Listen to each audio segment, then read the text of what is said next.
Hi friends, ఈరోజు premium show అయితే public talk అయితే చెప్తున్నాను.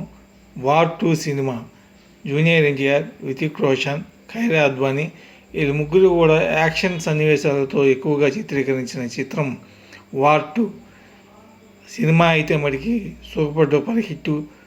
అందులో ఎన్టీఆర్ నటన మన తెలుగు తేజాన్ని బాలీవుడ్ రేంజ్కి, హాలీవుడ్ రేంజ్కి తీసుకెళ్ళాడు.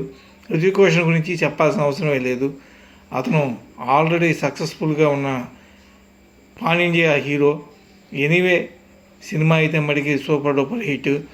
ఖైరా అద్వానీ యాక్టింగ్ ఏ సినిమాలో లేని విధంగా ఈ సినిమాలో ఒక హాలీవుడ్ హీరోయిన్ని మనం బాలీవుడ్లో చూస్తున్నట్టు కనబడుతుంది. ఎనీవే ఆమె నటన ఒక అద్భుతం అని చెప్పవచ్చు. యాక్షన్, తుపాకీ పేల్చడంలో కానీ, గన్స్ ఫైటింగ్లో కానీ, కత్తి ఫైటింగ్లో కానీ ఏటిలో కూడా ముగ్గురు తీసిపోని విధంగా యాక్టింగ్ చేశారు. ఎనీవే సినిమా మరొకసారి సూపర్ డూపర్ హిట్ అని చెప్తున్నాను. Anyway thanks for yours. Thank you very much.